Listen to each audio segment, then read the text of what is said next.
Hey, you are live. We are live. You are live. We're all live, hopefully, if you're watching the show. If you're not watching the show and catching it on the replay and the audio podcast, it'll be out You're a little still bit later alive. on. You're still alive, so good luck. Congratulations. You're Thank you for joining alive, us. but you're not live. But that's okay. Yes. We still love everybody that comes by to hang out and to nerd out and to geek out. It's good times. Live and love are just separated by one letter. It's just weird, isn't it? Mm-hmm. You just gotta but love it life. fits. Mm-hmm. And you got to throw in like laugh and live, laugh, love, live. So there you go. It's like a whole life philosophy that you can put on like a nice aged piece of wood and sell it on Etsy. Well, thank you very much for joining us. That was the best of our week, episode 61. And we'll see you next week. We're dropping it like it's hot this time. It's going to be the shortest podcast you've ever heard. They barely got through the introduction, and it's not even a minute yet. It's 59 But we got Michael, seconds. we've got Barry, we've got Bionic Scoop. I mean, we already have a great collection of tech aficionados to jump into. Oh, always. Scoop's just no. I love it. I like it. You're already getting the. So, anyways, welcome back. Yeah. Yeah, Geet Madden just jumped into. Yes, welcome. We've got some Samsung news to talk about, both at the high end and at the more reasonable consumer pricing. You mean where the sales are? Let's just be realistic. It's the high end or where it happens, yeah. Where the average of sales are. That is correct. So if we ever need to talk about average consumers, this was a really exciting day especially internationally, for a line of phones that's getting updated that sell really well. You've got some Xiaomi's to talk about. I still want to kind of follow up on a question that broke my brain during the live stream, talking about headphone comfort. Just some ergonomics and stuff. We can kind of tease one of the videos that I put out there. I mean, I think we've got a bit to dig into. I think this is going to be a fun stream. I hope so. I think that you're right. The A series actually, it's like a quiet little announcement. Like, it's not the big impact. They don't get the it red drives carpet me crazy. treatment. This should be the big red carpet, because this is where Samsung sells all their phones. They put so much effort into hyping up the Galaxy S series, and that's not where it's at. No, that's not what people are buying. No, absolutely. And then you can start seeing how much the sales are going, the price. There's still a very strong push on the S. It's because just there's not as much. They're not catching on it. And I think the A series is going to do quite well. The announcement that we're talking about today is obviously the 853 5G, the latest edition. And I mentioned this one specifically because I think that's the only one coming to the US. There were, I think, other devices. I want to say the A33 was also there, but it was the A53 that is available if you'd like to try to pre-order it on on Samsung's website. An interesting and I love this. The Samsung website is so staid. Galaxy A53 multi-lens camera smartphone. Not everyday epic. Do what you can't. Amazing. Well, not only that, experience. and here's the kicker. If you try to go to pre-order it, this is the big kicker. They put a splash screen right in front of you to tell you, hey, the S22 Ultra has a $100 gift card for you. Yeah, they're trying to oh my God, they're trying to. No. We gotta push pause on that. This is even worse. How little Samsung is really.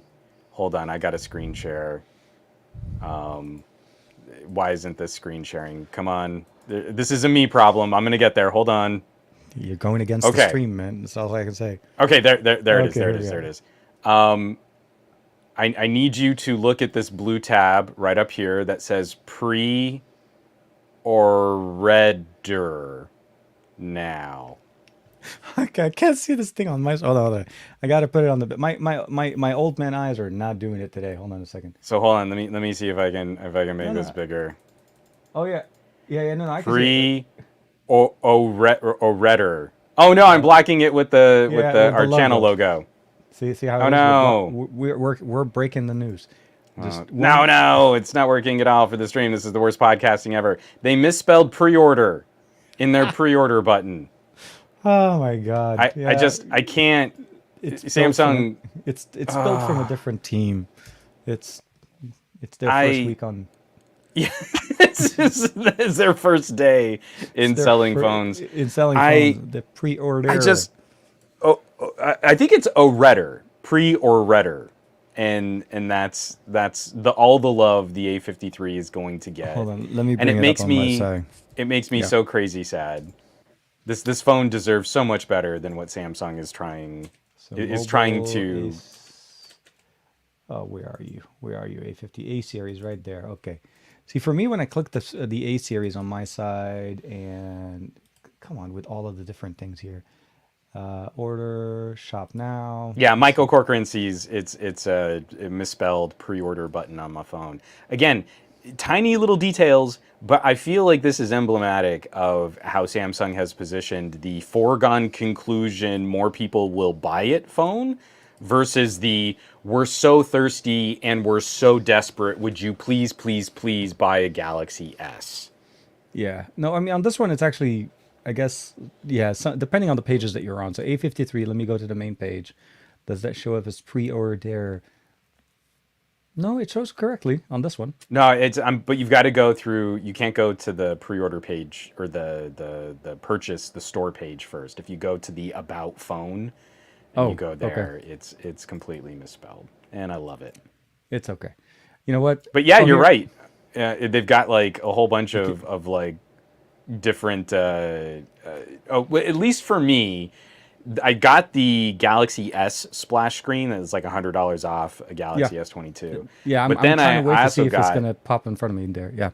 that at least for the pre-order there is like a deal to get some Galaxy Buds as like Beams. a The buds, yeah, the one that used to be called the beams. so But yeah, so yeah, short answer is if you're in the mood or if you're in the did you pre-order it?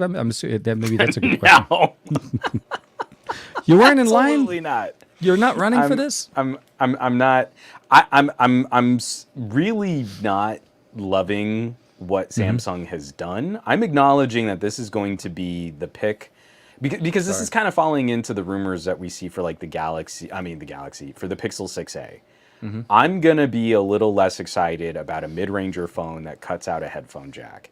At I do, least the A53 still has upgradable storage. It still mm-hmm. has memory card expansion, and the Pixel 6a absolutely won't.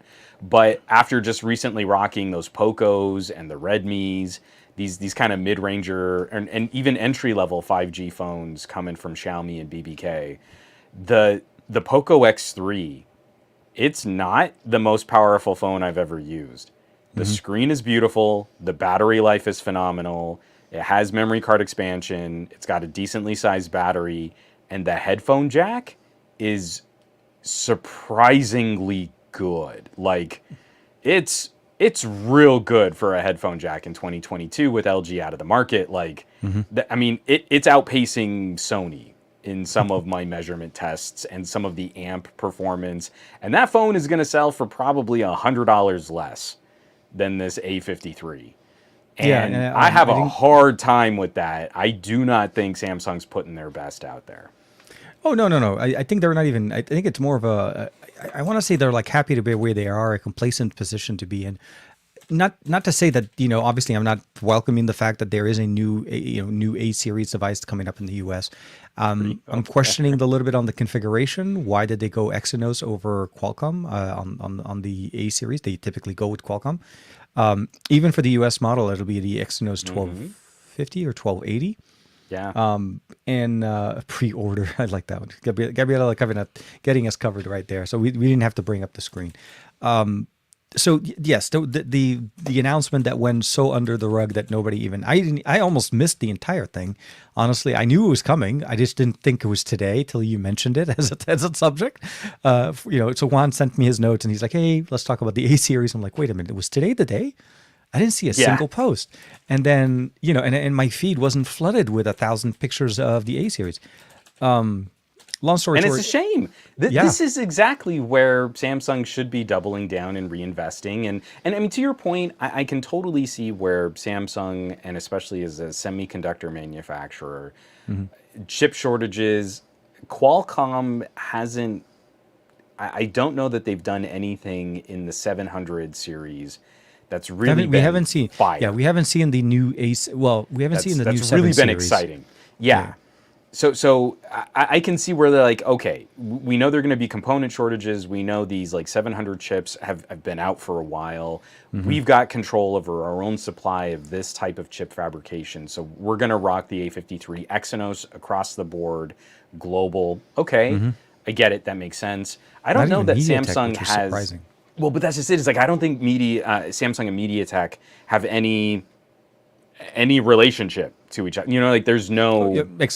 like commitments or anything like that. You mean, yeah. And so Samsung would have to go to a MediaTek and buy just like any other manufacturer where Mm-hmm. MediaTek has established sales, established distribution, established relationships with all these other smartphone manufacturers. Samsung would be another just to get in line. Yeah. Samsung wouldn't be able to just soak up the same type of production run. So they don't get the kind of preferential treatment that another phone manufacturer would get. It's interesting to see like where you compartmentalize Samsung into various sub brands by Mm-hmm. category of phone, and they don't hit as hard some of these other players like a BBK or a Xiaomi might. Oh, yeah. Again, it just kind of keeps coming back to this one same idea. More people are going to be buying these phones. Samsung could be trying to showcase these Mm-hmm. as exciting devices for consumers to get. Mm-hmm. These are the daily drivers. This is, you know, like Toyota still makes commercials for the Corolla, right? Yes, actually. Toyota's not trying Yes. to pretend they only make the Lexus. They want even their consumers driving their economy, their economy sedans to be excited about sporting the label. And it's like Samsung couldn't care less. And then you go and look at Xiaomi and they've got Redmi's and Pocos and like they're putting advertising behind them and they're getting communities excited about another generation of Pocos, another generation of Redmi's. I mean, like that is just such a stark difference. And I totally understand why we're seeing some of those other companies quarter to quarter. You know, maybe they outsell Samsung one quarter, maybe Samsung picks it back up another, but I think that's going to be a trend that continues to hammer Samsung. Is you're not inspiring people to be excited about an A53 when you're only making commercials for the Z Flip.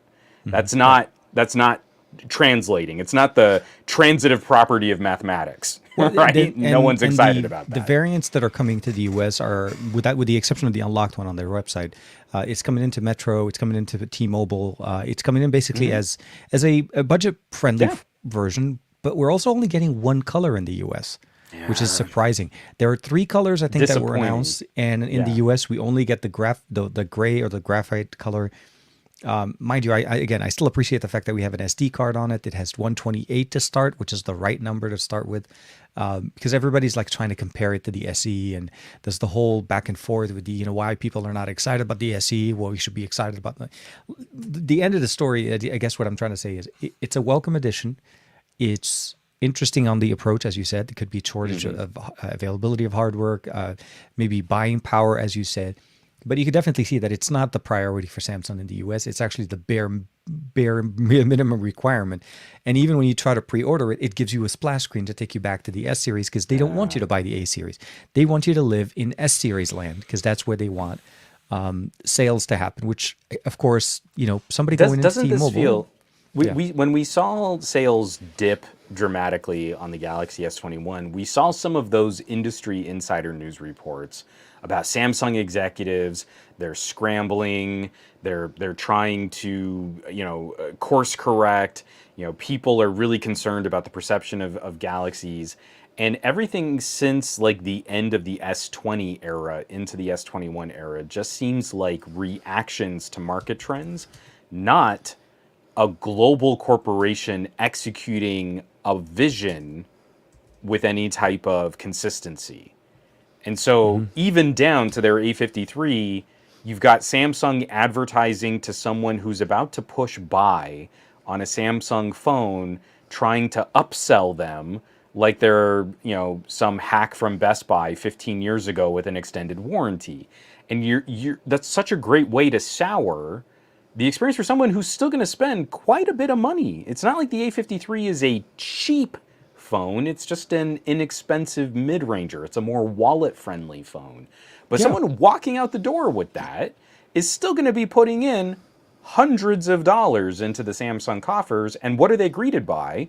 They're greeted by Samsung trying to nudge them up the food chain. And you're like, that's such a tacky way to try and squeeze more value per customer interaction out of your website. And again, it's just time and time again over the last, I don't know, I'd say 3, maybe 4 years, I've just been so disappointed in Samsung, in their strategies and how they handle and how they treat their customers. It's why I'm not a Samsung customer. It's because I don't think they treat their customers well, let alone the people that are on the outside of the Samsung ecosystem. It's just hilarious at this point. It takes, yeah, like I said, yeah. It at the end of the day, it's one of those interesting things. Like I said, it's just to see what we have. All I would say is, like I said, I keep saying at least we have something as far as an A series, because we've been rocking the A52, which is, again, not a bad deal, but surprisingly more expensive than the A53. I need to kind of dig into that a little bit more. I don't know, man. Headphone jacks cost money. Apparently, there's that feature in there that apparently we lost. I am a little bit concerned, though, that this was the step that we went through with the standard S series. First, we lost the headphone jack. You know, the SD card went and came back, but then it went away with that. So I don't count that little blip of S6, S7 switching in there. But the first thing we did is we lost the headphone jack. So now they brought that down to the A series. So potentially future A series will no longer have headphone jacks. And at some point, they're probably going to do the same thing and remove the SD card option on there. And they're basically still charging mid-ranger type of experience, meaning they're forcing the consumer to be more like as if they're on the higher end model. I don't understand this need to remove features to make it better, like as if it's a better experience. I'm real cynical about it, because as soon as you remove the headphone jack, you've got a leverage point where it's more painful to use traditional old cabled headphones. So, I mean, we can just kind of get you into a pair of these Galaxy Beans also. And then whenever you need to upgrade your phone, we don't have to worry about you using earbuds that might last a really long time. Now you're using earbuds with batteries that'll degrade. So we know that in a couple of years, you're going to need to flip those earbuds probably more so than you would have. Much faster. That's if you don't even lose the first ones. The choice they went with was the Beans, which was the one that had the least amount of grip. I mean, they fit well. Don't get me wrong, but from the sense of how they are and the most not functional design. There's a reason why the Beans never had a sequel. Right, the Buds never came back with Buds 2. Right, we came up with the other ones, but. Anyways, I'm not trying to, hammer on that part, but it explains why they put in the Buds in there as well. It's because they took away the headphone jack, and they're like, "Hey, don't worry, you can still listen to music. We'll give you this free pair of earbuds." But the SD card is still there. Supports up to 1 terabyte, 6 gigs of RAM, 120 hertz, if I'm not mistaken, on the refresh rate, and we're getting 25-watt charging included. No, I'm sorry, I don't. No charger in the box. No charger in the box. Nope. Well, so we're getting all the premium features straight up in there at this point. Yeah, soon we'll lose the SD card. Then it truly becomes a premium A series. We've got the premium box. Yeah, that's now skinnier, so that's definitely an upgrade. And that's about it. I have said it, and I'll say this again. I do not like really thick boxes that include extra things that I don't know why people include. Hold on a second. Let me see. They include. What is this? What is this? Oh man! Oh my God! That's such a huge charger brick. Oh, it's got so many watts on it. 120. Who needs 120 watts? I mean, there's no headphone, there's no wired headphones, but there at least is cables. But yeah, I think this is still a valuable thing. You tell people that you're buying this phone, it's a budget phone, but by the way, you got to fork an extra 25. Did it have the headphone adapter? No. Xiaomi stopped doing the headphone adapters since last year. Yeah, they still include the case, which is still something that we can't say on any other phone in the Chinese phones still include cases in the box. Let's just say that. The Find X5 Pro, out of the box, you walk out with a case. You don't have to go worry about buying a case. It's not a great case, but you've got something. You can start using the phone. Absolutely. So many companies so I seriously think this. In the US, anytime a company sells phones through a carrier, you'll notice a few things kind of like weird, right? First, screen protectors are not on the phones. That was a weird one. Like the one thing I noticed, the XE that I got, the XE and the TCL phones that we got, they don't have the screen protectors on them. No. And I was like, okay. And they don't come with cases. Okay. But then I think it's because of the way the carriers do them, right? What they end up doing essentially is that the carriers want you to buy these additional accessories that they have at the store. It's So when just like Best Buy and printers. yeah, no, Printers don't have the USB cable in the box because retailers wanted to sell you, every next a cable, $40 per foot gold-plated USB cable. 'Cause And that's what carriers want you to buy a $50 screen protector that's then applied in the carrier store. So I Absolutely. mean, if it's on the phone when you buy it, then you don't need them to install one for you. But I think that's what's going on, right? So Samsung's doing the absolute exact same situation. So carrier is obviously going to be happy with it. Don't get me wrong. I understand, it works to their benefit. They can customize it. But I'm just kind of like starting to realize these things. Like some of these customizations that carriers provide or require, impact us at the end of the day as a consumer, because this is what, if you're buying this A53, you're going to have to buy a glass protector. You're going to have to buy a case for it to walk out the store. And you need to buy a charger. So right out of the box, you just added another $100 and something worth of extra stuff that you didn't need at some point in the past. Again, I'm not saying Samsung used to ever give cases, but at least the protector and the charger used to be in there. And the carrier is going to be so helpful in just adding it to like Your the plan. financing deal that you're yeah. putting together. So you can just pay for it all on your plan all at the same time. It's like you haven't really even spent money for that extra $150 worth of accessories. And that's going to go into your monthly payment, and it is going to be one of those things you have to kind of understand and think about. But so what I was trying to shoot for at least is, I don't know. I guess I can't really repeat myself anymore. Well, hold on. We've got two comments here that I do want to touch on. Ike's Tech Talk. Please. I mean, we all want SD card support back on the Note. The Note 22, and again, Barry was here in the chat. Barry, I'm taking very good care of your Note 22. He's lying, Barry. I saw him doing a drop test video. He was in the background. He gave me the OtterBox case. He was asking before the show started. He said he has the OtterBox case. Let me see how far I can drop it. It's absolutely going to be one of those things where now the market has normalized. People kept buying Samsung phones without micro SD card support, so you're never going to get it back.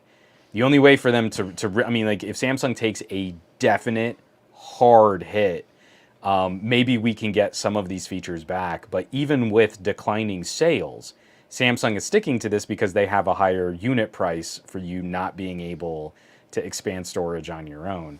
The other thing that I do want to touch on is Gabaletta saying, I don't think most US wall plugs can handle 120 watt charging unless you use the 240 watt. Well, Absolutely.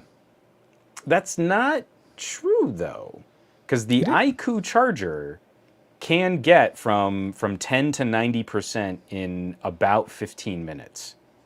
So it might not be 120 watts, but man, I must be floating somewhere up there around 100 watt charging. So the maximum I've been able to get, and I don't know if it may be just the wires in my home at least, the maximum I'm able to get is about 80 watts. Oh, and even that, I mean, and I think that's like pushing it. The 120, it says that I'm charging it at super fast, but I mean, I honestly, I'm not gonna lie, I didn't get a chance to do a 0 to 100. It's supposed to be under like around 20 minutes for the 20 Pro. The reality is, so let's be honest. Okay, 65, 80, 120, the 240 or the 150 that I got a chance to see at MWC and all of that good stuff. They're all fine and dandy, but at the end of the day, that's really you forgot to charge your phone. The phone is dead, sitting on somewhere, and you got to do something. The reality is, most wait of a us. minute. Well, hold on. I'm sorry. I've got to try and figure out the math in my brain. Because isn't one of the biggest selling points of the MacBook Pro that you can buy a $100 charger with the MagSafe connector and it'll do 140 watt charging? I need to double check that, but I remember one of those fast charging that was so of that the MacBook Pro with the M1 Max comes with a 96 watt charger in the box, but there is a 140 watt charger that you can buy. Yes, that was the extra charge. Yeah, exactly. That's okay. So now I'm with you. So I mean, like, at some point, we're doing something with electricity. So you have to keep in mind that charger can pull 140 watts. So what I used to say to people is, okay, so when you're using laptop chargers and we're using computer chargers, those are a little bit different. You notice how bigger the brick is. It's the best way to describe it. It's like the coils inside upcycle the power to generate the wattage that you look. This is the reason why. But these monster phone chargers, that 120 watt charger, isn't small. No, it and isn't small at all. It's also the same kind of power delivery standard at 65 watts at least It's a big one. a 65 watt laptop charger. Yes, well, I'm just saying. I want to say I need to do a little bit more studying on this. I'll say this.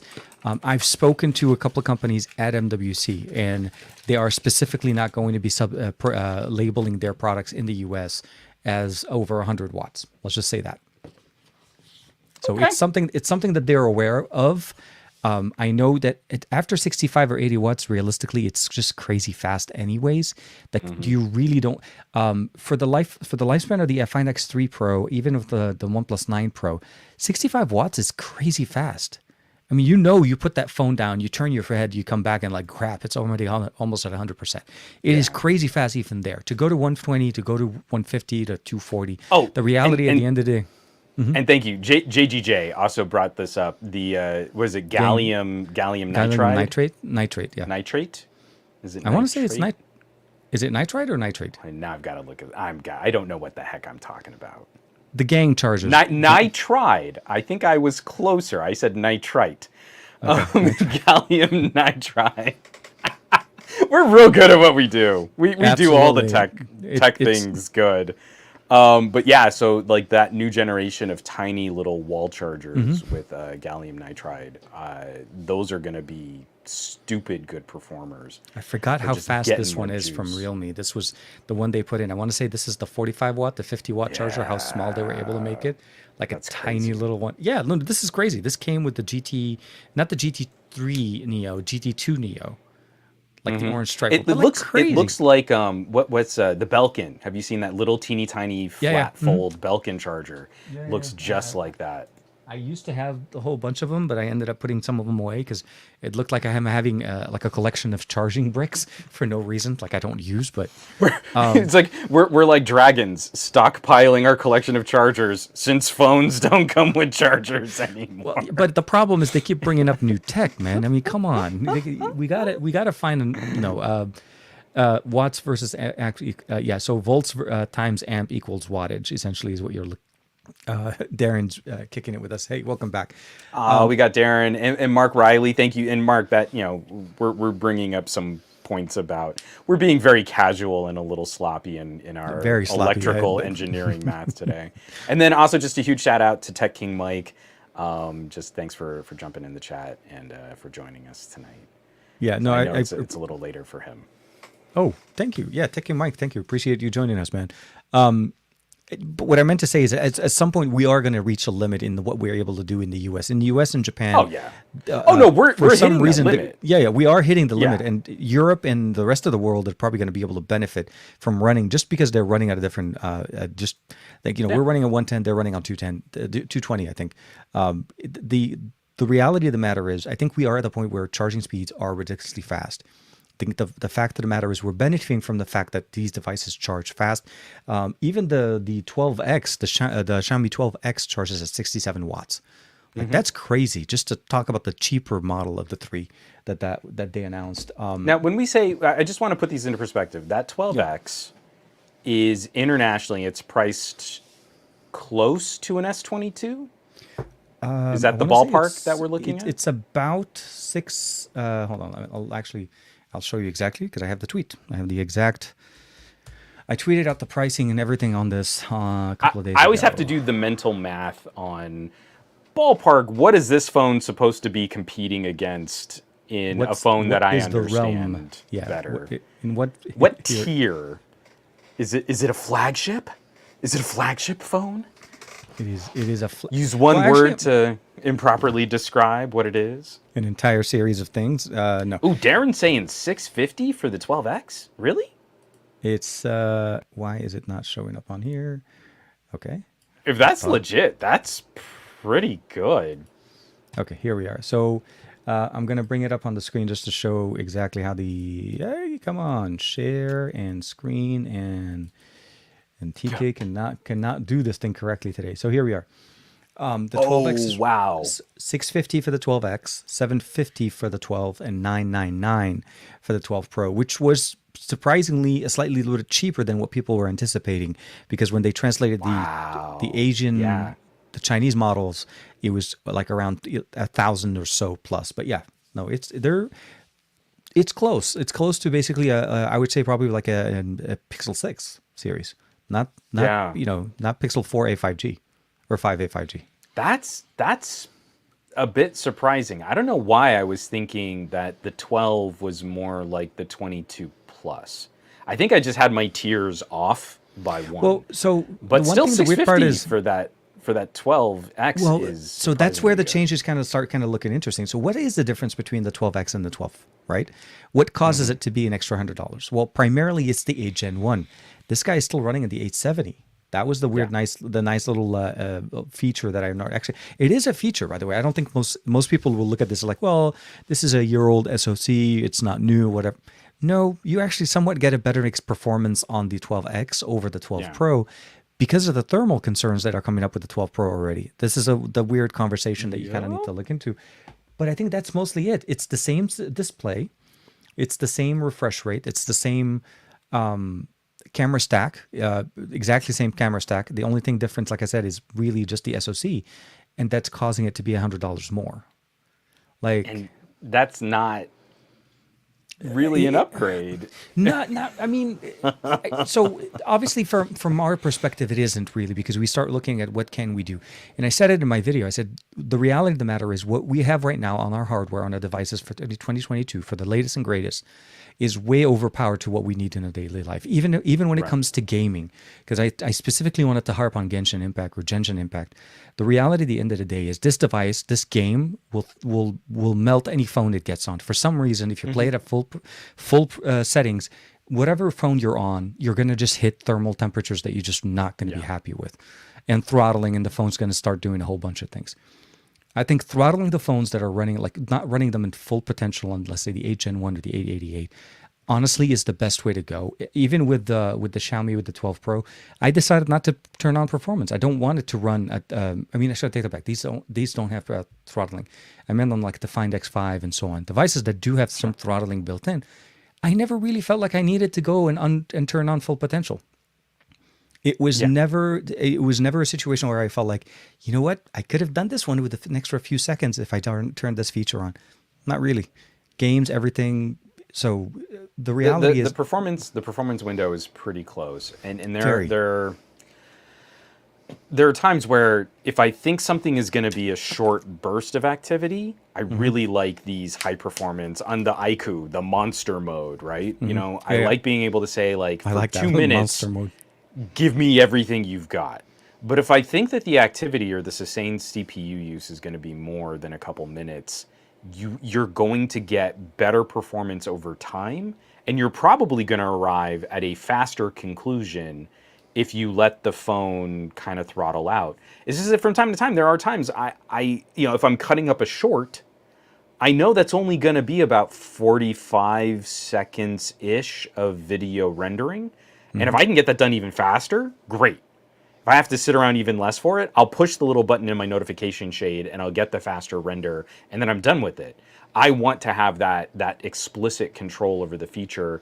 I think where we're stuck in this conversation is simply the disclosure of what's happening on these really expensive devices. And when we don't have control over that, when the control is kind of taken out of our hands, it does feel like, man, there are situations I know I won't really get the performance that I paid for. Yeah, no. I think it's that functionality of being able to control it. Like on the Find X and on the OnePlus, we don't have that toggle in the notification shade. You have to jump into the battery setting to find that function out. On Samsung, luckily enough, we do have that available. It is sitting the enhanced processing. It's sitting all the way on the far end. It's in there, so you're able to turn that on. On IQ, as you mentioned yourself, the monster mode, which was fun because you can't find it in the settings, but it's in the toggles. So fun Yeah. little fact.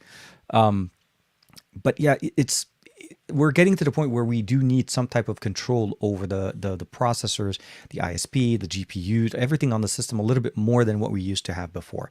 Or we need to accept that the general conversation that phones only do basic phone things is the case, and at which point, I've been playing with your Galaxy S22, and I've been playing with Barry's Note 22, and the more I pick up the S22, the more I I just saw that from Gavaletta. I saw How can it. you even run Geekbench on an 870?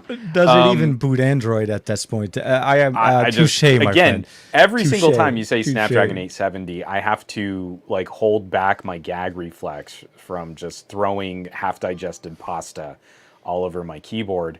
But sorry, all joking aside, Yeah. the more I've been playing with the S22, the more it makes me appreciate phones like a Pixel 5a.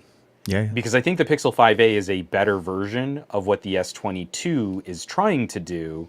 It's just not as flashy. And I don't know how much people really care about having that flash in the $400 to $700 tier of phones. That's not a flex. You're not flexing on anyone with a base model Galaxy S22. So I really feel like our barometer is just way off right now. If it's mega awesome, super hardcore laptop replacement performance, the Note 22 is on my short list of the best phones of the year, but I know I'm compromising battery life. I know I'm compromising on some of those features that I do like, especially like on a Sony, expandable storage and headphone jacks. I know I'm making compromises, but I'm genuinely picking up a pocket computer. If I'm just talking about phone stuff, I really want to just kick down to like the $400 to $600 tier. I think the overall experience is just so much better polished. It's so much more consistent, and you get the real practical upgrades of having battery life for days. Sometimes literally battery life for days. Days. No, I'm with you. It's still exciting. It is exciting to actually be able to kind of, like I said, it's that balance. Which one do you prefer more? What do you get? What do you get for more or less? At the end of the day, what I'm looking at it from the performance, which I do want to start talking a little bit more about that as well, because Sure.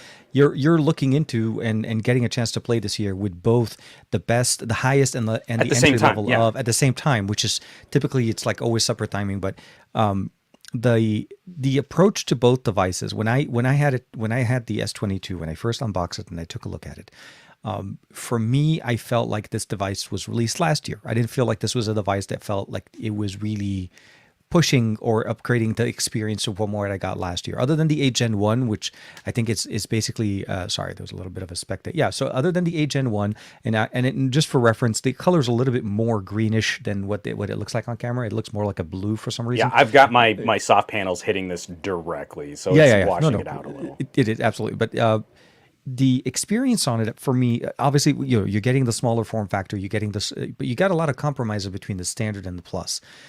Slower charging. You also had the camera stack, the 8 Gen 1, no charger in the box. There was a whole bunch of things going on from it that I felt like at the end of the day, it felt like it was more of a step above, slightly above the S21 FE that just came out a month before it.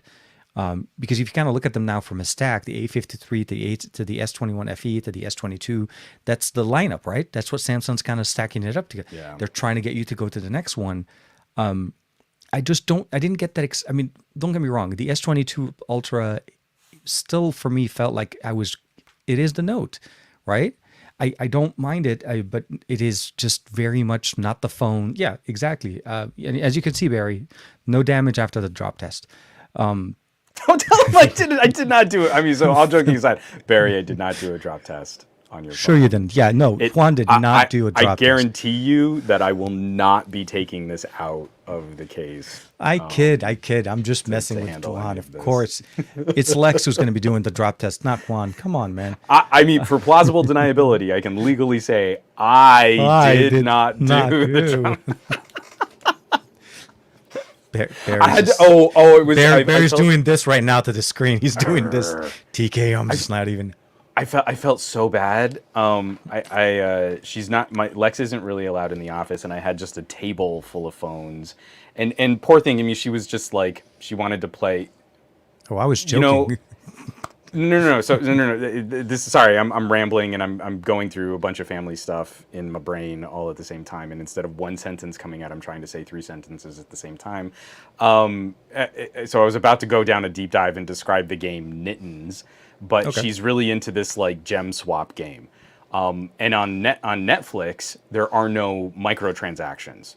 So Yeah. it's a great, like sort of Candy Crush style Yeah. clone, and it will time you out with like gems and energy if you go too many rounds and you don't finish the round. But there's no way to buy anything, so it really just kind of forces the kid to like, oh, I guess I got to take a break for a little bit. Yeah, There's no way for her to like get into my account and like spend more on this game. So she doesn't know what phone has that game. So she picks up my Velvet and she starts trying to use it. And like, I had one of those, oh, no. That's not a phone for you to play. And like, before I could even hold it back, I was like, that's the limited edition collector's white case. You can't use, no. I have that on another phone. If you just got to talk to me first. You've got to ask me permission before you just start picking up phones. And you're like, oh no, it's a Velvet. I should not have yelled at my daughter over a Velvet, but it's the dual display case. And if she drops it, I'm going to be so sad, but I shouldn't have yelled at her. Oh, that was not good gadget dad right there. Oh, I could have been better. We need to get you better recognition software built in to know which. No, I'm sure she's. It's not even going to register. I mean, it'll be one of those. I got the game back in her hands on one of my old Huawei tablets, so I think she was fine. But it was just in that moment, I could see the look on her face, like, oh no, and you're like, oh, I didn't need to react like that. But sorry, that was just kind of spurred off from Lex absolutely also not getting to handle the Note 22.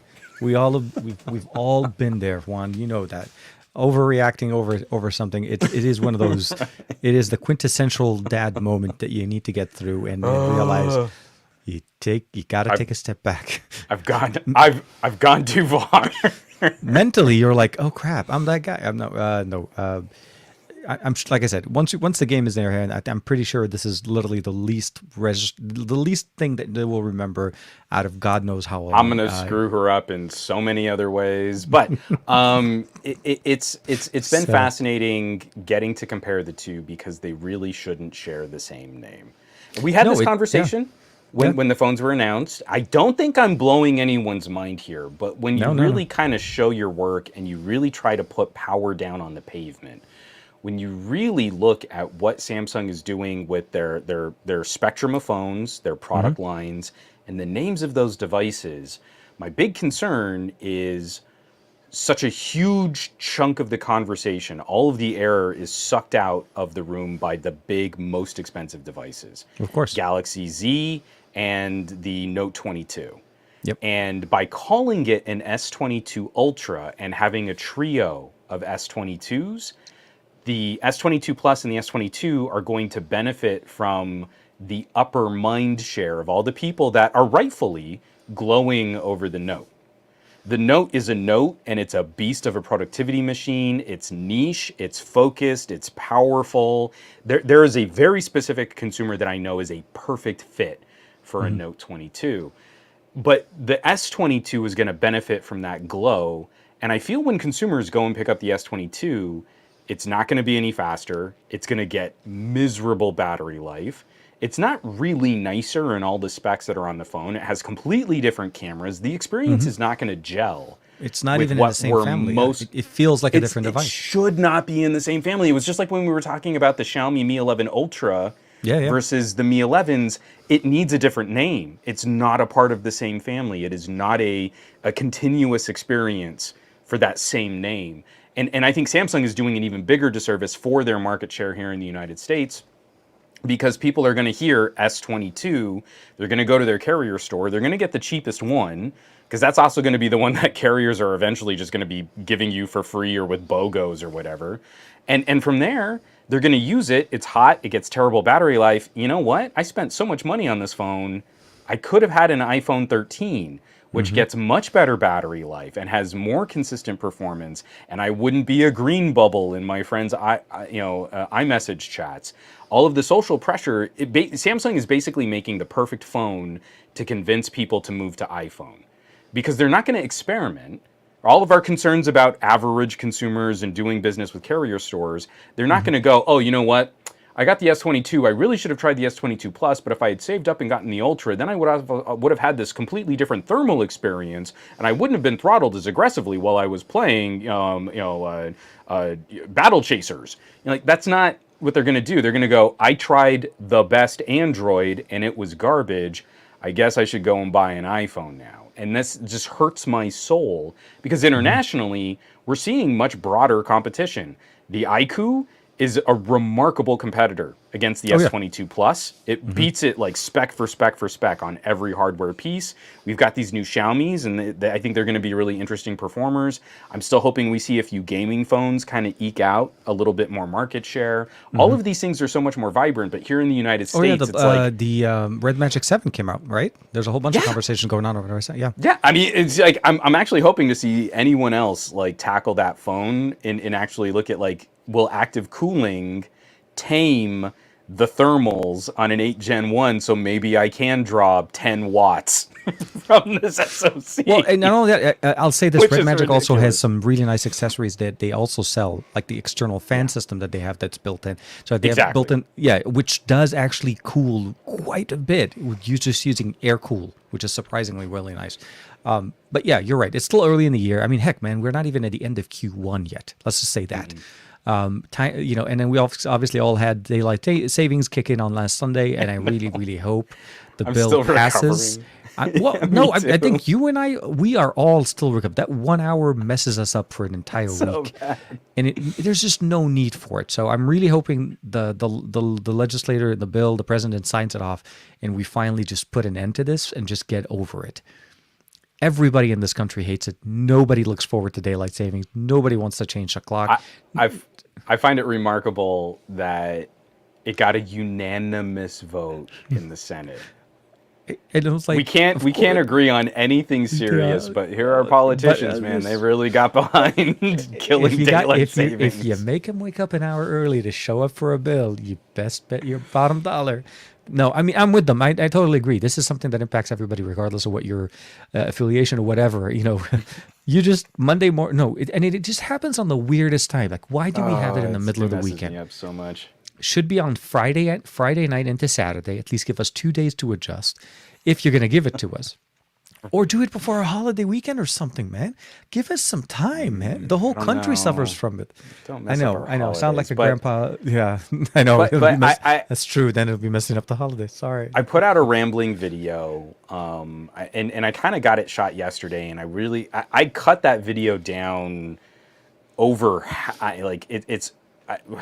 do you say that? It was over twice as long when I originally shot everything. I was just trying to get all my all of my thoughts out. You condensed it into a and man, I mean, I whittled that thing back, and it's still a 10-minute video just to try and walk through what it is that I find to be an issue, because I feel there's a problem with performance testing. I feel there's a problem with companies over-promising and under-delivering, and then I think there's a specific Samsung strategy issue that's at play right now, where there's not a lot of market confidence in premium Android, and I feel Samsung is kind of one of the data points that we need to be very critical of, so that we can kind of figure out, like, what does it mean to own a really expensive phone? And if you're telling me the only reason to own a really expensive phone is to show off that you spent a lot of money on a phone, then I think we failed. I think the industry has failed, and techies have failed, and enthusiasts have failed. So I want to avoid getting to that kind of a breaking point. I want to have a more vibrant, competitive marketplace. And if the S22 is the model to follow, then I think we've lost. The Note 22 is easily. I mean, I loved the iQOO 9. The Note 22 is high on the list. I'm so happy to have a Note again. I mean, it's in the running for phone of the year, and it's one of the first phones I've played with in the year. But I'm that lit up about it. It's disappointing to me that we can't share that same enthusiasm going down into the more lower premium tier and the upper mid-ranger tier. I want people to get more excited about the entire lineup. And Yeah, that's it feels really apathetic right now. the 22 and the 22 Plus feel like they're on their own, and then even more, not They just for are. the price. Because you go They into the are. store and you look at them, they're like, Yeah. well, this looks nothing like the other two. I'm like, yeah, but They have this is a premium. nothing to do with each other. Nothing. I actually just got another comment. Someone was like, "Oh, Juan, you got to give it up with this. The phone's called the S22 Ultra," and you're like, except for the fact that a completely different design language, completely different engineering and manufacturing, completely different camera sensor, completely different display. Yep. It has an S Pen silo in it. And it has, 50% more RAM. Except for all of those things that make the phone unique, it's totally like the other S22s. I mean, I'm so tired of like the Samsung Nights, like everything Samsung does is totally correct, I've decided.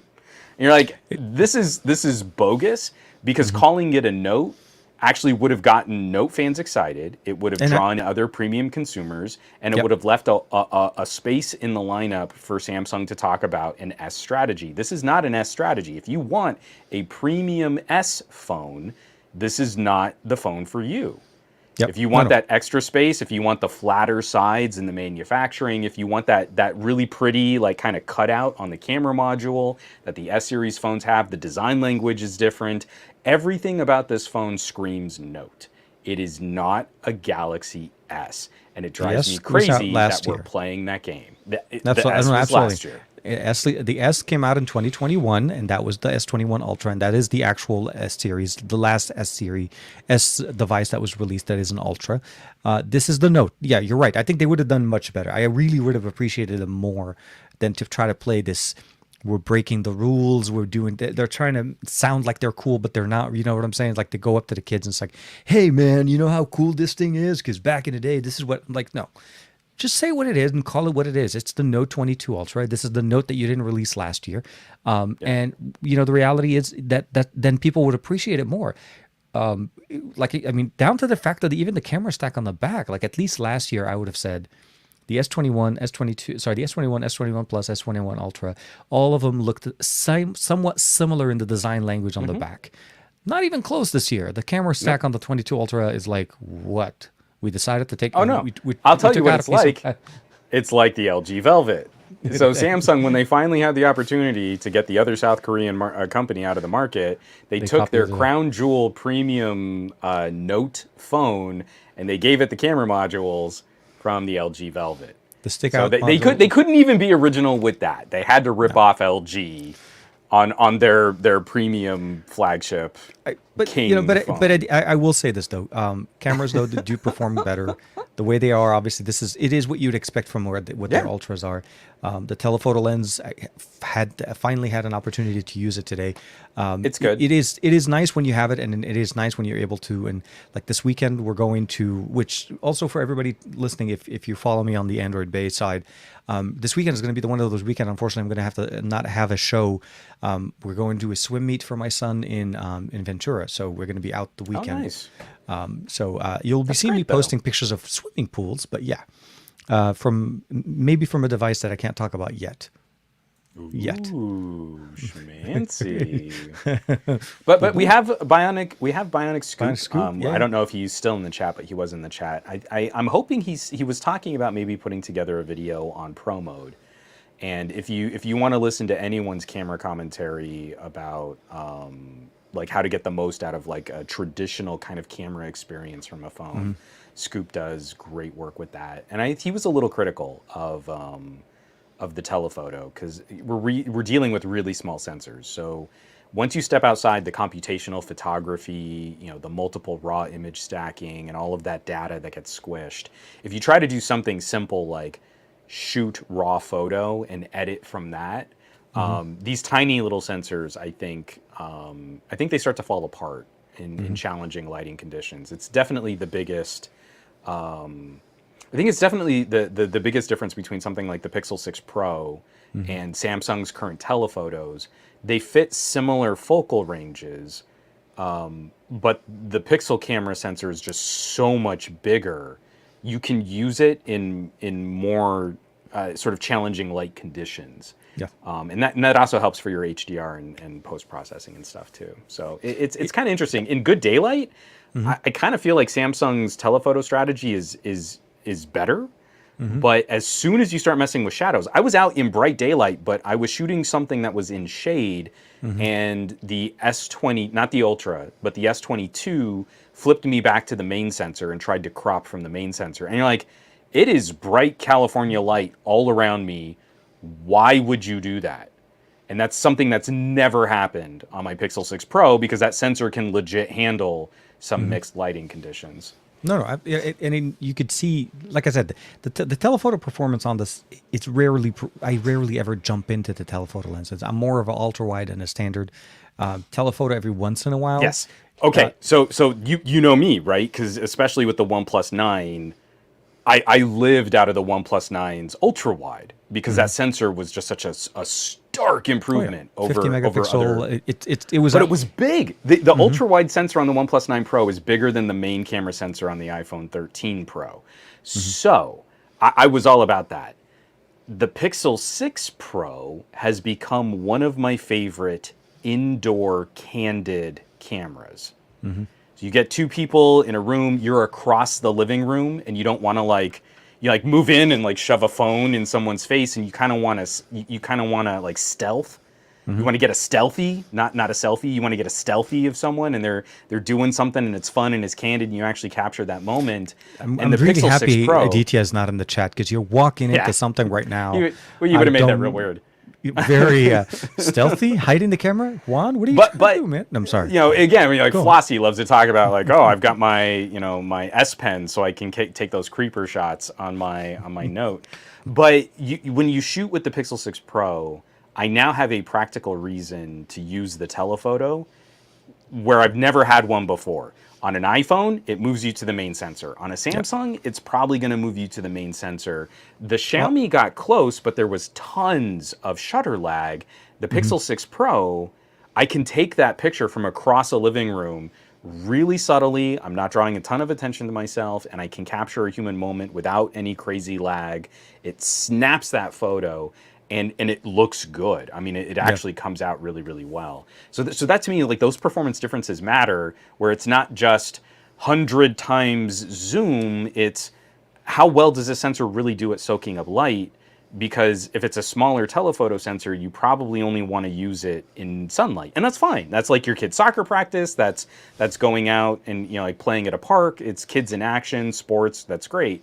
But if I want to take a photo of a night football game, I don't know that a Galaxy would get that done nearly as well as what I can get off the back of a Pixel. Once you jump into the telephoto, yes, it does. It definitely, you start seeing some of the flexing where it tries to, and it doesn't really reach the same level.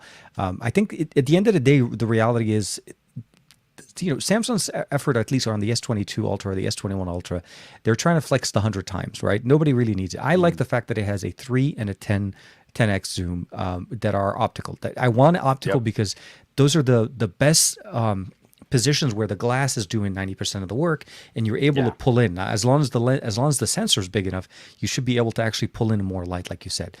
And that's where the Pixel 6 Pro does actually a little bit better on that end because of the way the setup is done on that sensor.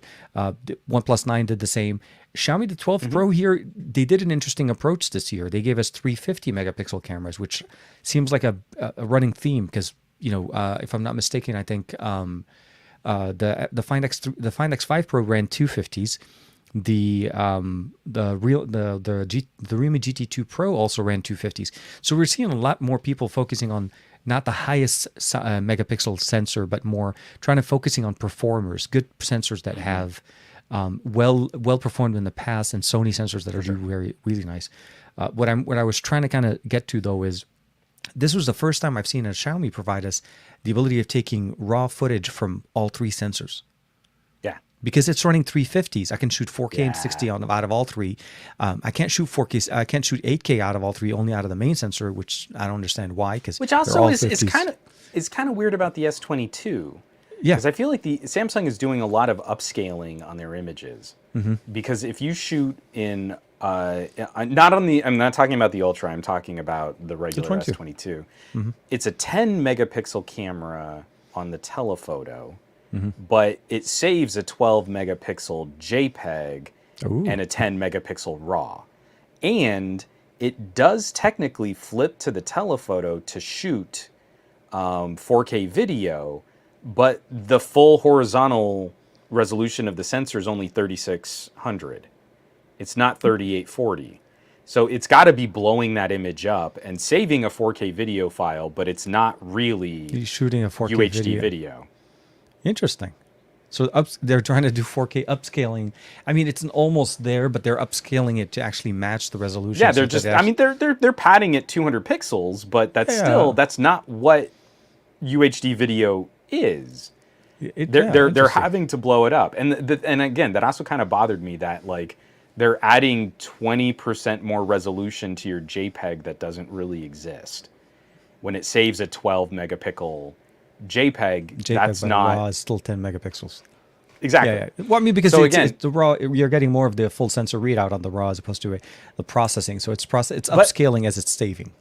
But I just feel like that's kind of tacky. On a phone that costs as much as the Galaxy S22, we shouldn't be playing these games. This is the exact kind of like sensor and resolution math that would have gotten a OnePlus 5 into big trouble. We would have really. Oh, did you? The OnePlus is lying. They are lying about their cameras. But here it's like, whatever. Samsung, it's fine. Samsung, you good. You good, Samsung. It is very interesting to me the leeway that's given to certain companies over others, and the underdogs and everybody kind of like which is a little bit kind of what's going on with the SE 2022 kind of conversation. There's been a lot of back and forth going on, a lot of conversation over what does it actually represent? What is this phone supposed to be? Sure. And a lot of people obviously are comparing it. The A53 is a head-to-head comparison. They're considering it, basically saying this is Samsung's answer to Apple's iPhone SE, except for Samsung technically produces A series every year, and iPhone only produces them, or Apple only produces them once every other year. So it's not a consistent series that kind of you can straight up kind of compare in a real way. To me, at the end of the day, I think what we need to understand is just it's getting to the point where we'll announce something and then we'll say it's something like we'll say it charges at 45 watts, but then later we'll try to retract some of that information. Yeah. We'll say the screen goes down to 1 hertz. 1 hertz to save you battery life. Except that it totally doesn't. And then you get the buzz at the initial first week or so. Get all the journalists and everybody to say those words, and then later on, how many of them are actually going to go out there and put a retraction on that on those statements that was put out before, other than maybe a small editorial thrown at the bottom of the article at the end of it, where you have to kind of read all through it to get to the bottom, saying edit it. Oh, by the way, this has been updated, kind of a thing. By the way, oopsies. Okay. Yeah, no. Move on. But again, you get OnePlus and basically Color OS and OnePlus, and we get way more conversations over the fact that Color OS is showing more prime presentation into what OnePlus's Oxygen OS is, and overshadow the benefit that we get from Color OS coming over into Oxygen OS. So this is really what kind of gets me, the whole two-way street that we just don't like to give it to everybody else. Like, it's weird. I just want to run through some of these comments real quick. I know you had it up on the screen for a second, but Bionic Scoop, he sent me a few of the raw files, and he says, what I pulled. So I need everyone to tell Scoop that he needs to make that video, because it's not just him sharing a few of these raw files on Twitter. Is that I think he has a very valuable perspective to add to that commentary when we're at a time where I think we should be taking phone cameras a lot more seriously. And this type of real lifestyle experience helps tremendously in knowing what the limits of your camera might be. So everyone harass Scoop, but in a nice way. Michael Corcoran saying, that's 10 times optical is cool. I think the Pixel 6 Pro caps out. You're absolutely right. It's only a 4 times optical because the sensor is so much larger. You cannot put in as long of a telephoto lens because of the differences in crop factor. So your experience with, they might even be similar lenses in terms of a focal length, but that difference in sensor size kind of adjusts for that reach. So again, I kind of look at the Pixel 6 Pro being a competitor to the S22 Plus, They're priced in similar tiers. It's not a direct competitor against the Ultra, and I think that's appropriate. You've got a 3 times telephoto to a 4 times telephoto. I think you're playing oranges to oranges. Peace, with the exception of that one night you and I went out and watched a movie in the theater with TCL, and we were both rocking the 6 Pro. And what were we using the 6 Pro to?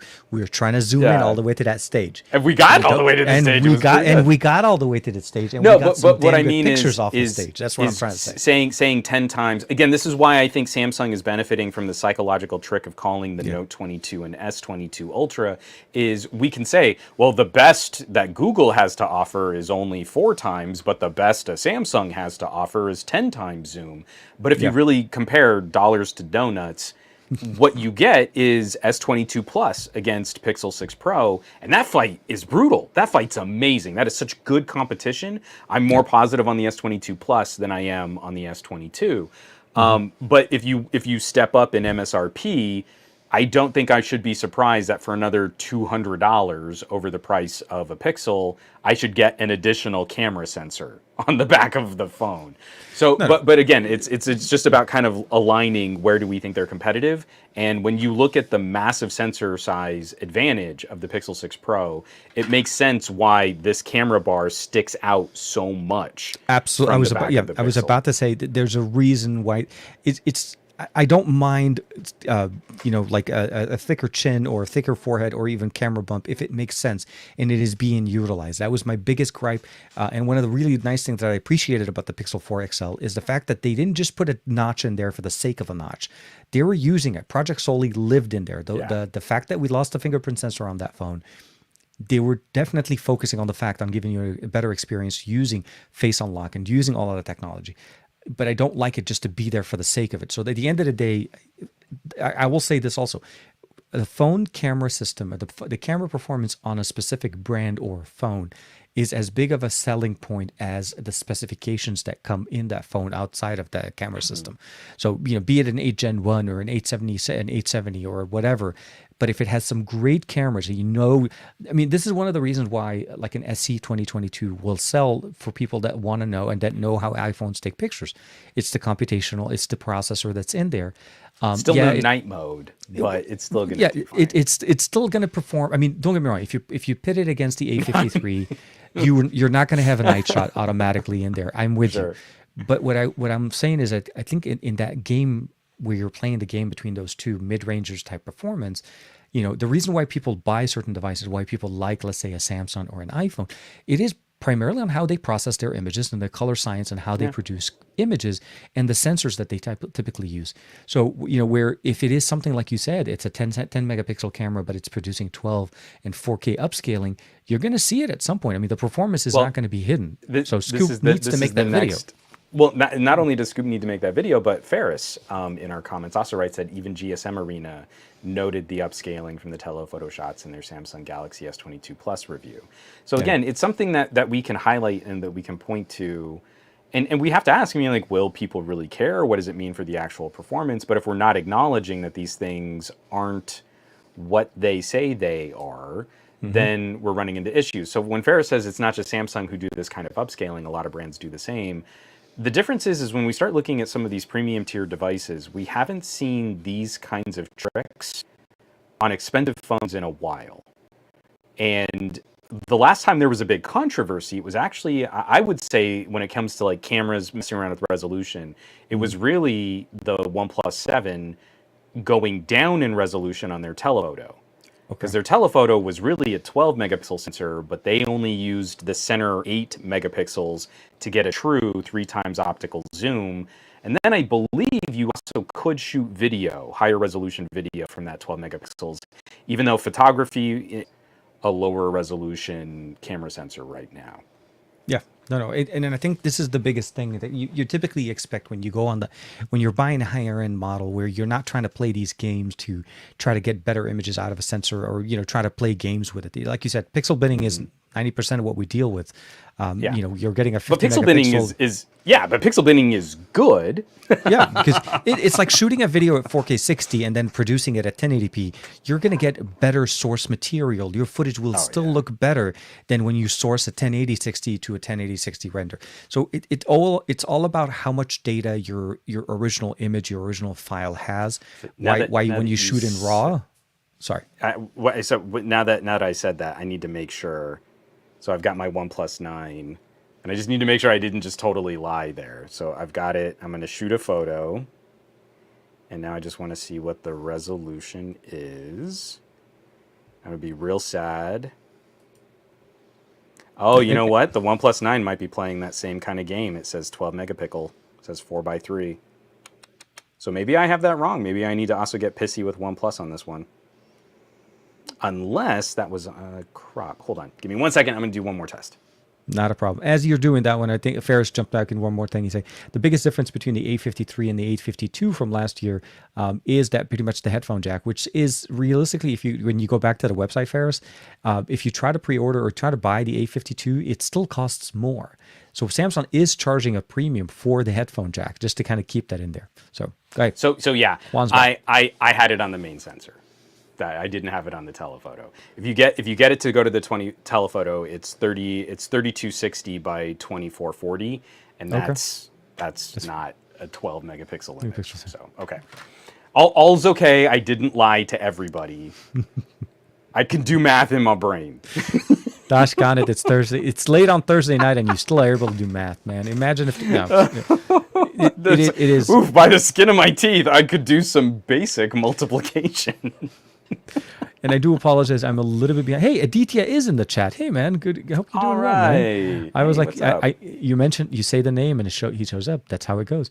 Aditya, but he didn't catch the comment. So thank God he didn't see what happened before. So correct. That's what it looked like. It was pro raw. It literally shows it. Yeah. Poor Scoop. Now I have things to do. Thanks, Juan. Well, I mean, Scoop, no, I think it's a conversation. We only nudge it because we love you, and this is exactly the kind of nerdcore camera conversation that I'm just always thirsty for. So it is. But again, like I said, it's a big part of why when we choose a phone, and why we should trust a brand when the brand says, this is what you're getting. The other thing that I also heard that, I know you kind of you had a video that was coming out on that one as well, is you kind of touched on something that a lot of us deal with, but we don't really necessarily talk about all the time. Headphone comfort. This is something like it's absolutely like, the more I work from home, the more the last couple of years have been a big factor into this. And I know you've said this before, like when you've done so many earbuds reviews back to back, you have to kind of take a break because your ears can't handle it anymore. But those are more in-ear and but over-ear solutions and on-ear solutions can vary tremendously. So especially for, I thought you were, so when I saw that thumbnail, I was like, is that video for me? Is that because of me? No. I think Juan's making fun of me, so screw that guy. That's exactly what I thought, and I just said no. Yeah, go ahead. So we have a few members in the chat right now. Like we've got Scoop, and we've got LaShawn, and we've got Barry on Kimmy's stream on Gadget Goddess on Tuesday. It was a great conversation, and one of the regular participants, Emily. Emily was asking the panel and was kind of trying to hit up Jeff at El Jefe Reviews what to do about comfortable over-ear headphones. And we're like, there are tons of different options for really comfortable headphones. I mean, you just got to try some on. And then she was saying, well, anytime I try to wear over-ear headphones, they press up against my glasses and they give me terrible headaches. And then I stopped for a second and I went, I don't have a good answer. And the more I tried to think about different skull sizes and I've got a silly collection of gaming headsets and studio monitors and audiophile, my planar magnetics. I mean, like I've got too many headphones.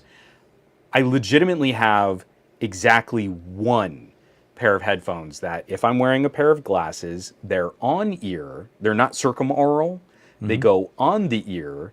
And they were made over 10 years ago. Like they don't exist anymore. They're old Nokias. And so it really did kind of break my brain. like I put the question out there, and I just sort of signal boosted what her question was. I didn't really have a great answer. The best I could come up with was I don't think consumers understand studio headphones, where the fit and the break-in period matter almost as much as whatever perceived audio quality might mean. So when you're mixing for long periods of time and you're going from like speakers to headphones and you're doing your A/B testing and stuff, you have broken in a pair of headphones that you just kind of you just kind of gig with. You live with them. The headband starts to loosen up a little bit. The pad and the cushions start to break down, so they're not so stiff. And I think when people get a new pair of headphones, they put them on and they're like, oh, these aren't very comfortable. The studio monitors are meant to kind of like degrade into your skull. And I don't think people always understand that. So one of the things you can say is like, hey, you go get some cheap studio monitors, you can flex that headband, you can kind of bend it out so it's not quite so clampy on your skull. But the more I tried to think about it, and yeah, I've got my little View. These are my View audio frames. I think I look pretty sharp in my View. I actually kind of use them more as sunglasses because I don't need glasses to see. And I tried every single pair of headphones in my studio, and all of them pressed in exactly the kinds of ways where I would be pretty confident that after about 20 minutes they would be very uncomfortable. And it just like it was driving me crazy. I don't have a good solution. And here's TK Bay wearing glasses and his DT770s. So I figure he's got to have some thoughts on using comfortable headphones for longer periods of time with a pair of glasses. And the reality for me, I really like these. These are definitely one of my most comfortable pair of headphones on ear over ear type of a solution. At the beginning, I want to say they were a little bit tougher, but I think, as you said, over time they definitely loosen. Oh, yeah. My only thing with them, obviously, is not necessarily discomfort with the glasses. It's more about temperature. They do definitely, at some point, I definitely feel like I need to do a little bit of, just kind of like air cooling it, running it there. Sure. Overall, for me, there's very few pair of buds or headphones that definitely bug me. Like for me, it's either these or here, like the Anchor. So and I'll say this because this is what I use for my calls, because I'm in conference calls and meetings all day long. Yeah. So this is the H700. These are on ear, right? So they sit straight off my ear. And they're small enough, I feel like, that they don't press that much on my ear to push against my the glasses. So I don't really feel that discomfort with them. I like them for an extended amount of time.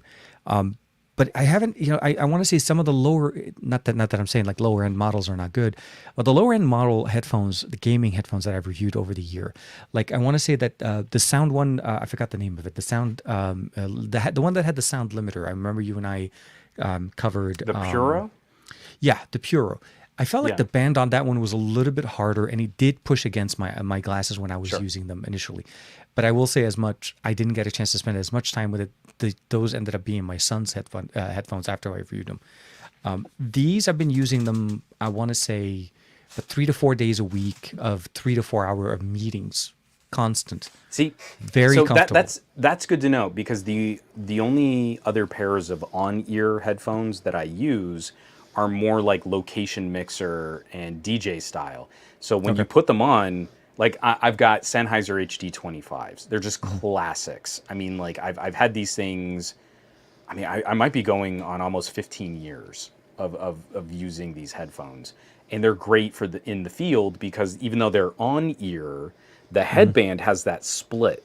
So you actually open the headband and it clamps your ears to the side of your head with aggressive tactical force, and you can't hear anything going on around you. This definitely does not. Out. Yeah, this is the opposite of that. This is more of the gentle on your ear, very soft material, and surprisingly sound very nice for what they are, because these are considered. They're intended to be more for conference calls. It's more of a business headset. It's a business headset. But seriously, one of my favorite features is it's this little piece. In meetings, when you're on calls and whatever, and you don't want to keep touching the whole mute, unmute, unmute. You just keep yourself flip. on. You flip it on, and it says mic muted, and that's it. You just, I'm done. I'm back in. It's so fun.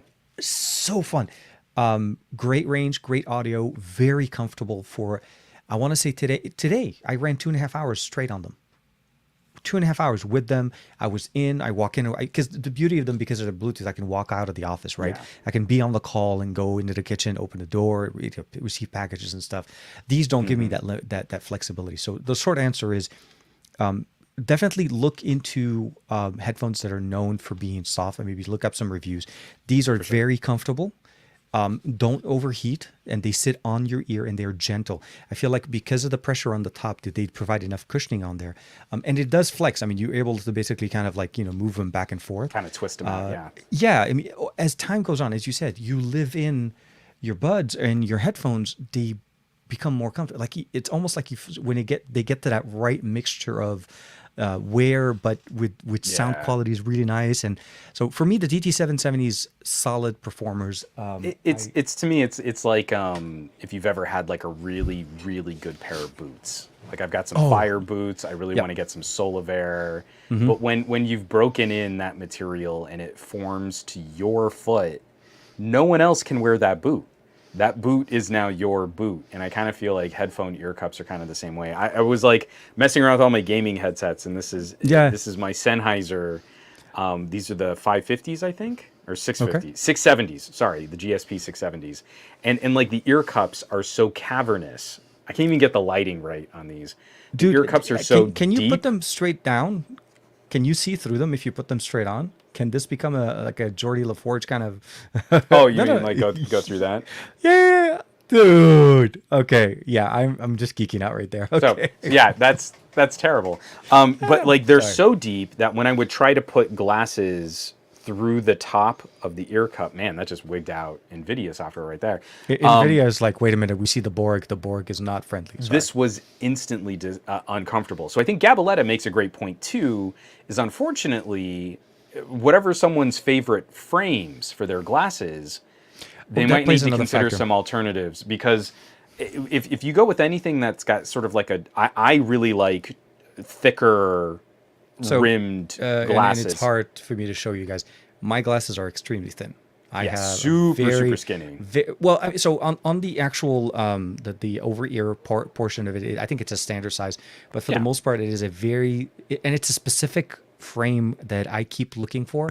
Like I'm gonna go see my doctors on Tuesday. I think I have my yearly checkup. And I will only upgrade to this. And if I can't find it, I'll take an old pair and I'll have them put new lenses on my old pair. It's that, I mean, till the frame breaks apart and I can't use it anymore. You're just going to keep cycling them. I mean, but again, look at this. I mean, I'm putting them on, taking them off very easily. And I think it's already been, the headphones now know where my glasses go. So I don't think so when Emily was asking her question, I don't know that Emily has big chunky frames, but I think her frames are a little bit more like kind of Ray-Ban style, that arm. And as soon as you try to put that through headphone padding, I think the headphone pads, I mean, again, the headphone pads haven't broken in around her glasses frame, but it's already creating a much more specific contact point where the ear cup would normally distribute all of the force around the entire skull. And instead, it's just pushing up, it's focusing all of that pressure directly on her glasses band. So I think that also has to be a part of I think it feels that it's focusing on it because that's the only part that is sticking out for her. The reality, obviously, the ear cups are providing the same uniform around. But again, it's more. I think you're meant to say is that the cushioning around it, where that part is, it's because you feel it, and the moment it becomes something that you're not comfortable with, like you said with the glasses, you can't. Ignore it's a showstopper. Yeah. No. It seriously becomes more like I'll just listen to the speakers at this point. Thank you very much. But for me, it was an ongoing kind of thing. And when Anker reached out with the H700, I mean, and I don't get me wrong, they're award winners. They're definitely, they're worth their weight. And if you're looking for a pair of headphones to, casual music listening, but mostly for work related kind of, conference calls, video calls, and so on like that, the H700 are very, very comfortable. And I think you and I both can attest to the DT770s are being one of the more comfortable. The cushioning on this is super soft. It's crazy how comfortable these are. Like from the moment I used them. For closed back, they're absolutely. If you're gonna go the Bear Dynamics, I think the one I borrowed from you was really comfortable. the open back, those were Oh like no, those serious. were the Odysseys. The Odysseys. Those are Yeah, good yeah, too. sorry. Yeah, Yeah. The but Odysseys were nice. the for the Odyssey, I still feel it's a slightly more rigid rim, and whatever Bear Dynamic is doing on the 770s and the 990s, it's got just a little bit more of like a pillow feel, and I find that the break-in period on 770s is not that long. It doesn't No. take long to get them to kind of wear correctly. The ones that actually took me the longest, I still love them. Do I have them? Are my Sennheiser 599s. Okay. I was about to Oh, drop you a know whole what? bunch of headphones. Didn't we get some Sennheisers last year or the year before that we got a chance to wired gaming headphones that we Yeah. got? Those were also very comfortable too. I remember Those were the pretty earbud- cushy. Yeah, they're very cushy. Yeah. Yeah. So now my 599s are super squishy.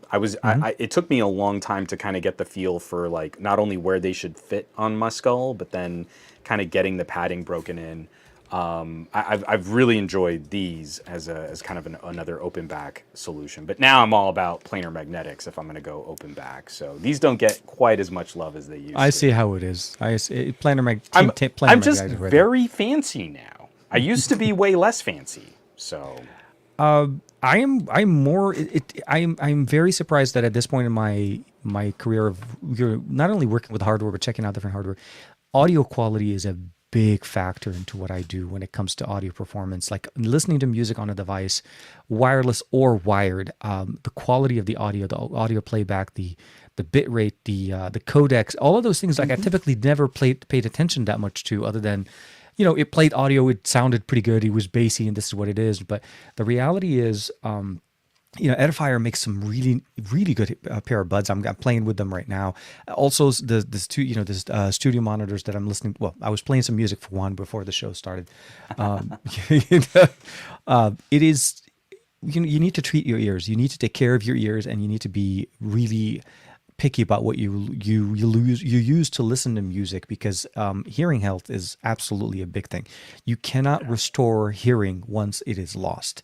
You need to. This is one of those things you just need to appreciate and learn. And these headphones, the 770s, are you can enjoy so many different kind of content with it. Not just for editing, not just for talking. If you want to do podcasting and so on. Music playback on that is also really nice. You can use them. I started using them on the V60, which is what I really started enjoying, because it does support the high impedance headphones.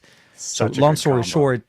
There has to be something that makes that, and I'm glad that you're able to address that as a subject, because you're right. Discomfort from glasses, with your glasses on headphones, is a big factor, because typically you won't find out till you get them home, right? You don't go to the store and then you could try them maybe for a second. That's not the exact as wearing them for 20 minutes, listening to a few tracks or watching something with them. And that could put somebody off and maybe make them return something that they could have just given it a little bit more time and more love, and it would have broken it in, like a new pair of shoes, right? Running shoes, you break them in. you don't buy them and you're like, they're there. Oh, they're You don't perfect. you don't buy and go straight to a marathon. You buy, you break in, then you take it in. And I feel like that was the only real like tangible piece of advice I could give. Like, if you want to start out with something a little more inexpensive, look at some of these really like not bad, but kind of cheaper studio monitors.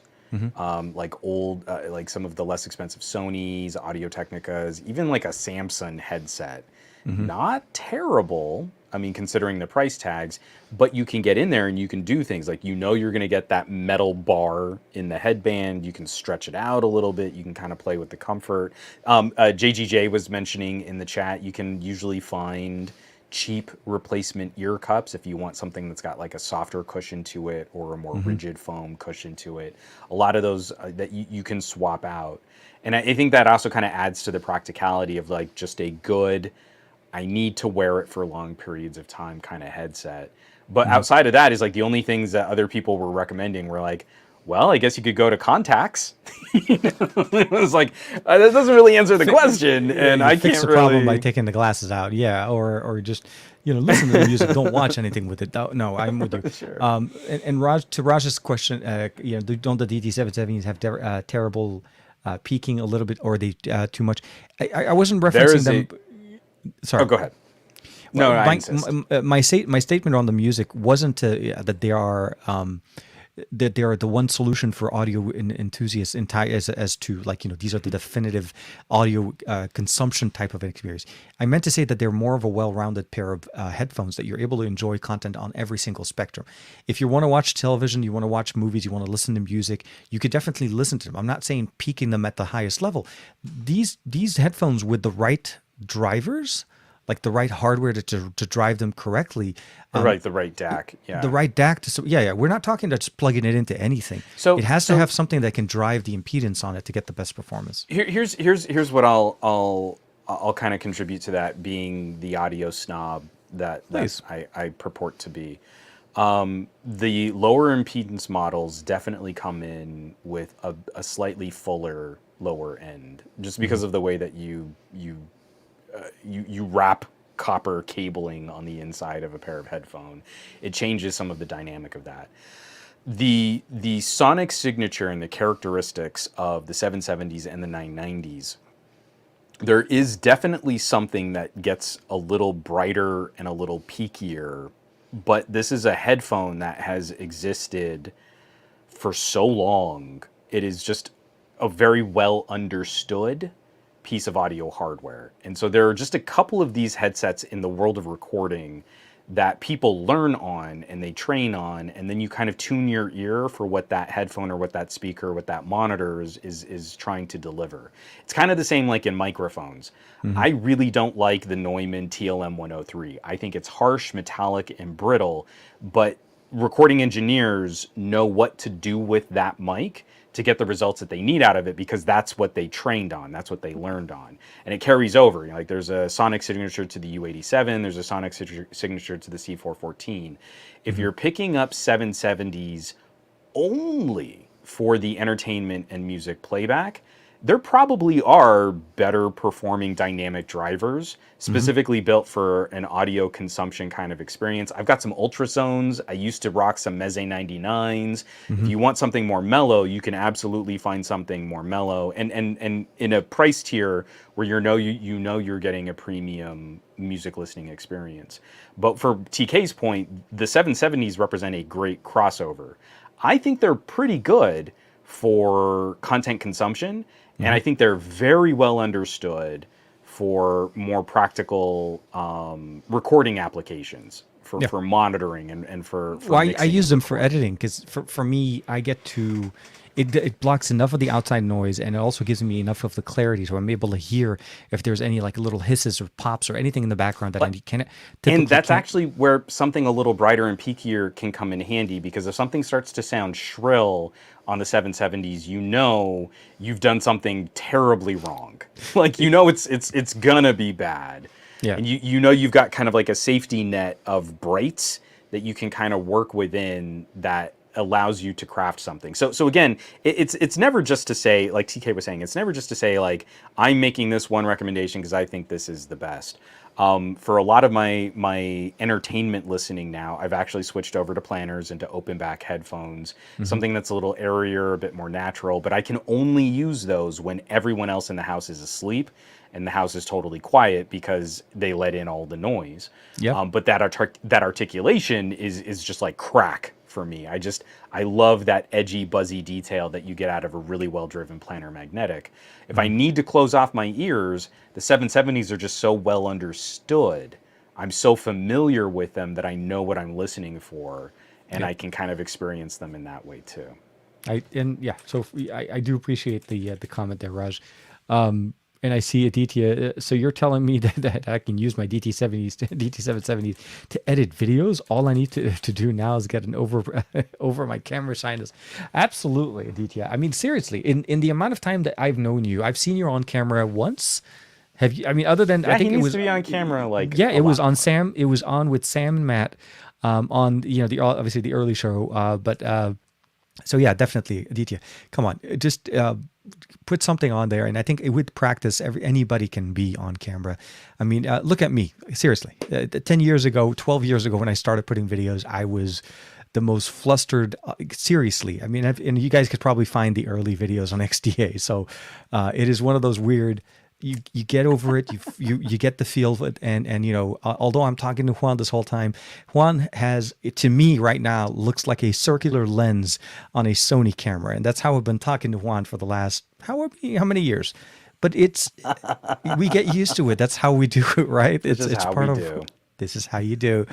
But I do no. So what I meant to say, I mean, obviously before was I really appreciate the fact that you tackled that subject because it is something that typically, it goes unspoken, it goes untalked about, and I'm sure at some point somebody would be concerned, wondering how to and what they can to get us a better fit and more comfortable bud, especially with more people working from home. I mean, again, last couple of years have been a perfect example.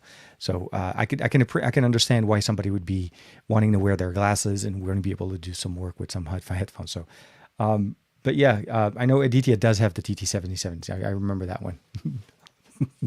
I mean, again, they're like that classic one. cans. Keep so. it Aditya. Yep, Juan with his 55 millimeter, beautiful spherical look.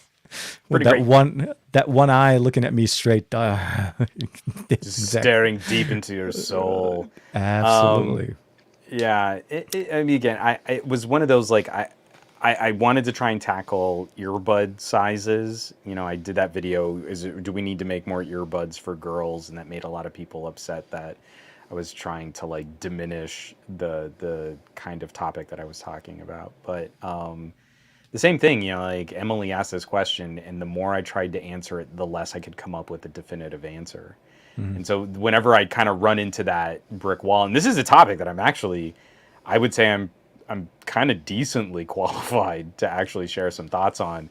And the more I tried to like come up with the answer, it was like, oh, but no, oh, but that wouldn't work.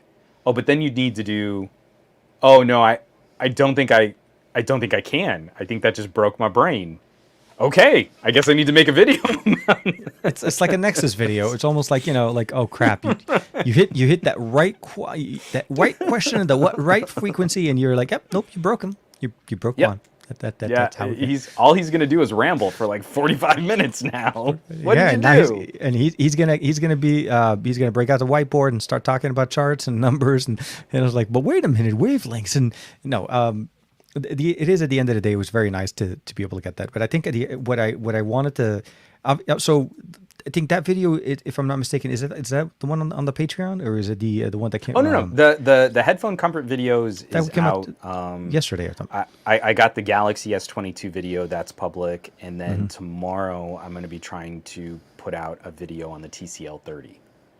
Good. So yeah, that's right. You TCL finally got onto that. Yeah, I need to tackle it because I have the 30V and the 30XE, and I'm like seriously going through a backlog.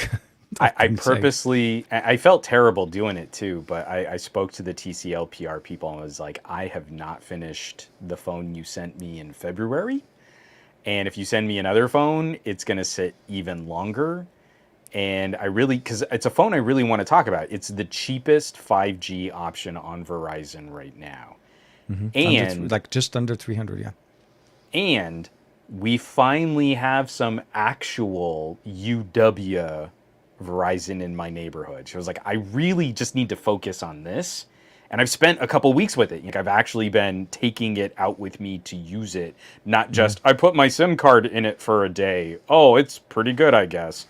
I've been playing with so many import phones that don't really have support for our 5G networks. It's like, I really do need to do this one right. Because I do have support for it. So that's hopefully going to go out tomorrow. Good. I'm glad you were able to put that out. I need to start working on that as well. The XE and the V and the XE both for me represent. It's a new direction for me when we say the word TCL, right? They tried for a couple of years to go with a trio of devices, and then this year they're going slightly different. They're working their way to trying to get a device on every carrier, but at least in the US right now, we have them on T-Mobile, on Metro, and I think on Verizon. Those are the three carriers that we have. And like I said, it's still nice to be able to see offerings from them and also see them affordable.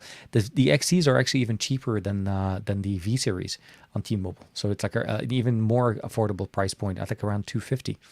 So definitely a company to think about when you're thinking mid-rangers. Something not to say that's the same. It's a little bit even cheaper than the A series from Samsung, but still trying to shoot above the price point that where they're sitting. So looking forward to checking that out tomorrow for sure.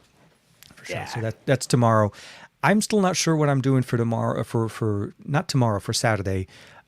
Mostly because I'm not going to be able to have a live stream, so I'm hoping I'm going to try to have a video out to keep people entertained a little bit while I'm chasing my son, hanging towels, and being basically the chaperone of making sure That'll be that fun, he performs the best that he can. And it's a 2-day event too, which is really like a long. Like I may come back with a tan. Let's just say that, depending on how the weather is in Ventura. So we'll see. We'll see how that goes. That'll be good, man. That's going to be fun. Yeah, it's supposed to be nice and cool, but cooler than where I am now. We're getting some heat temperatures. But you know what? I think that's for the most part. I think we kind of covered everything that we had this week. Otherwise, I think, like I said, the 12X and the 12 Pro from Xiaomi are very interesting devices from the approach of what they're offering. I will say this did actually catch 5G in the US on Project Fi. Oh, did it really? I was surprised, very surprised, that I kept consistently registering 5G on there. And when I ran my speed test, it registered at 5G on the cell towers. So it wasn't giving me 400 and 500. I think it was one of the bands supported is in there, but it just doesn't. It still gave me like 170, almost 200 megabits down, which is to me still crazy nice. Wi-Fi calling was working. Everything. I mean, seriously, Project Fi. I was surprised how well it's supported. So I did that. Yeah, serious contenders. And I think the design of what they're doing there, unfortunately, the 8 Gen 1 temperatures are not being handled very well. You can easily push the temperatures out there, and actually kind of like started talking about, maybe don't push Genshin at 60 frames per second. I think it's, I feel weird. Like on a phone like this, if you want to be able to manage it, it needs some throttling. It needs some, I don't know. Better I cooling. feel like what weird. Genshin probably needs on our phones is probably more ray tracing at 1440p resolution. Or liquid cooling blocks. It erupts into molten shards of metal. The game comes with a liquid cooling dock that you just put your phone in it, and you run the game on the controller. No, I mean, I hear liquid nitrogen's really cheap. Right now. What are all of those? Remember those? Oh, do you remember those? I remember those setups where they used to just basically liquid nitrogen cool the CPUs just to overclock some crazy numbers. Oh yeah, I had to cover those for Newegg. It was ridiculous. My God. No, it's just a cup of liquid nitrogen, and they just have to keep topping it off. See what they can overclock. On the average, though, if you're playing, so the thing about it is this is not a gaming phone, right? I feel like this is more of a performer when it, decent cameras, good performance overall. I think when you start thinking of this device as a gaming phone, and I don't think it's it. I think it's the 8 Gen 1. I was hoping Xiaomi that by year 2 would have done a little bit more on the cooling side, which is what I was really hoping was going to show us here. But the 12X did perform much better for me, a more consistent experience to the 865. And they're both, very, very decent experiences. And again, somewhere between $650 to $1,000, you're able to find something in there. And I'm sure there'll be other Xiaomi 12 series coming out, like the Lite and the Lite 5G and all of the different things. So don't hold out. Definitely interesting approach. And but for me, very good performer on that one. The ability of taking full resolution images on all 3 sensors was a big change for me. Yeah, because most devices barely give you one on the main sensor. To give you on all 3, so yeah. But you know what? With that being said, I will say this: we have reached somewhat of the end of the show, but it is not the end of the conversation. There is an audio podcast version of this that comes out a day or so later on. Please make sure to check it out if you haven't caught this one on the live show. I do want to say thank you to everybody for hanging out with us. JGJ, of course, Scoop, Aditya, Kennyman, thank you very much. Just jumping in with us. Raj, Gabriela in there as well, and everybody else that took their time to hang out with us at the end of Thursday night. I would say. I was going to say not the end of the week. Right. And then, the story obviously doesn't end here. Even though I am not going to have a show on Saturday. We're all obviously going to be back next week for another episode on Thursday. Monday, Juan's going to have the SGGQA. Please go make sure to bug him, ask all the questions and everything, and make sure to keep him on time because there's always an issue, as you know. He tends to go. I don't know. If you're feeling like you've just absolutely missed being in a stream, if you'd like to join me on the Monday show too. Monday morning, 9 a.m. No, but I mean, like if you'd like to actually jump in Oh, for me, yeah. all of my news block and stuff, I'll leave it for the weekend. Just let that percolate in the back of your brain. I'm in the chat anyways, right? So here, I'll tell you this: unless some magic, you might as well just get on camera. No, absolutely, no. I'll tell you this: unless I have any specific reason to be on a call where I cannot be physically on camera all the time, let's plan on that. We'll do a nice little cameo on the HTTQA on Monday. And we'll do like a circle back kind of conversation. We'll start the week together. But yeah, because I am going to miss some type of live streaming on Saturday. Although, like I said, I won't be in, it's not like I'm sitting in the studio doing things. It's going to be out there and testing out devices and then making sure hopefully everything kind of works out great. So for sure, we'll definitely do that for Monday. But thank you, everybody. Have a great week. Be good, stay well, and we'll see you next week for another episode of the Best of Our Week, episode 62. And we'll have definitely a lot more cool things to talk about. Bye-bye for now. Bam.